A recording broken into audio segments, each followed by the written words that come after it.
O futuro. É tão abstrato pensar num tempo que está por vir. Existem tantas possibilidades, tantos caminhos. Seria o futuro tão intangível e incontrolável quanto parece? Não necessariamente, já que uma das estratégias para se moldar um novo futuro são os cenários transformadores. Então, para entender mais sobre esses cenários, vamos escutar a fala de Millie Boger, uma experiente facilitadora e designer de grupos de diálogos e processos de mudança, além de diretora da Reels Partners. Vamos lá? A construção de cenários é basicamente uma ferramenta para visualizar e trabalhar um futuro imprevisível por meio de narrativas sobre o que poderia acontecer no futuro. Não o que vai acontecer, não são previsões, não o que deve acontecer, não são visões, mas basicamente é um mapa do futuro possível. Tem várias metodologias de construção de cenários e o nosso trabalho é com cenários transformadores. E tem vários diferenciadores do processo de cenários transformadores que diferencia de outras metodologias de cenários. O primeiro diferenciador importante para mim é que quem constrói os cenários não é um grupo de acadêmicos ou especialistas ou expertos, é realmente um grupo de atores diversos que trabalham com um tema, que influenciam o tema e que são influenciados pelo tema. A gente tenta uma diversidade radical no grupo, não somente a diversidade setorial, como de governo, setor privado, sociedade civil, mas também a diversidade de regiões, de gênero, de gerações, de raça, etc. Então, para cada tema, pensar quem são as vozes desse sistema e incluí-los no projeto. O que acontece no processo é construção de relações entre pessoas que normalmente não se falam, não se entendem, não se gostam, e que normalmente não conhecem a realidade do outro. Quando se constrói relacionamentos entre esses atores, isso é realmente transformador. As pessoas aprendem muito com isso e eles tomam o outro em conta quando eles depois agem nas diferentes esferas de influência. O segundo diferenciador dos cenários transformadores é a intenção mesmo. Muitos processos de cenários têm a intenção de entender melhor o futuro para poder se adaptar a ele. E o processo de cenários transformadores, a intenção é realmente transformar o futuro. A gente sempre fala que o futuro não é dado, é criado. Então, como podemos criar histórias que em si podem transformar, que podem iluminar algum ponto cego, quebrar um tabu, mostrar alguma possibilidade ou alertar algum risco para que as pessoas que entram em contato com essas histórias agem de uma maneira diferente por causa da mensagem da história. O terceiro diferenciador é que não é só as histórias que são transformadoras, mas é o processo em si. Então, é um processo estruturado com vários passos, como um processo comum de construção de cenários, mas também é um processo muito co-criativo. E ao longo do processo de cenários transformadores, então as pessoas constroem relacionamentos, confiança, entendimentos e capacidades de colaboração mesmo, que depois podem ser ativados ou utilizados para novos propósitos e em novas colaborações.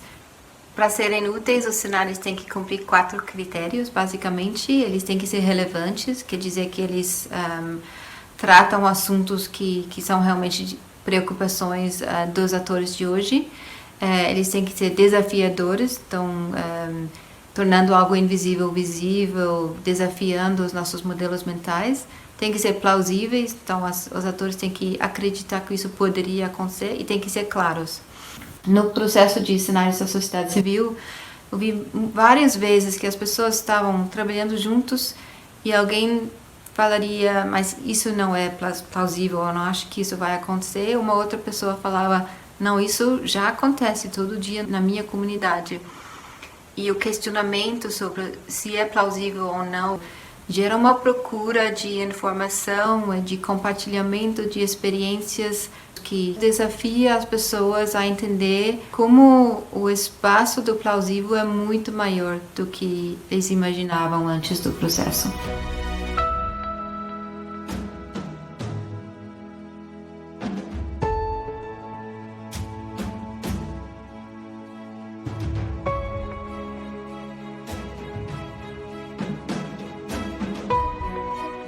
Ao longo dos últimos 10 anos, eu tenho trabalhado em vários projetos de cenários transformadores.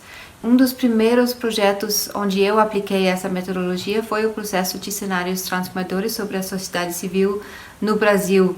É um processo que aconteceu em 2013, mirando para 2023. E esse processo, para mim, foi um dos mais ricos, porque o grupo estava realmente mergulhado nesse assunto, era um assunto muito importante para eles, e os cenários que resultaram desse processo realmente iluminam o que estava acontecendo naquele momento e o que aconteceu depois, como a sociedade e o papel da sociedade civil brasileira evoluiu depois desse momento.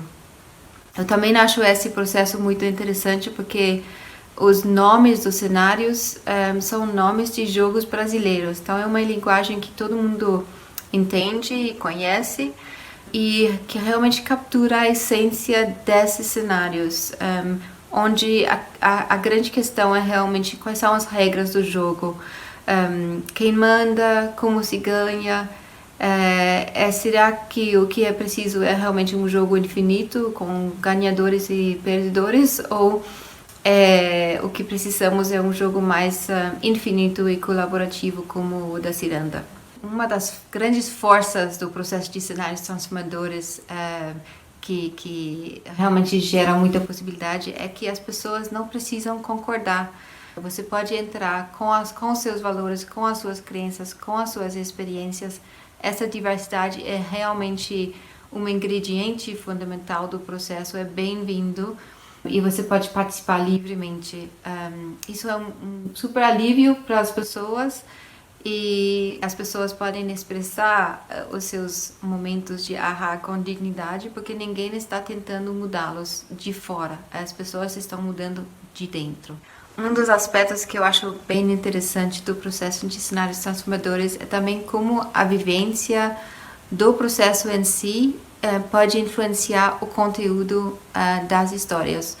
Um exemplo disso no processo de cenário de sociedade civil foi que no grupo teve algumas pessoas que eram mais jovens, de movimentos sociais, que utilizavam muito as novas tecnologias, que trabalhavam muito em rede, e também outros participantes que eram mais da velha guarda da sociedade civil. E pessoas com muita experiência.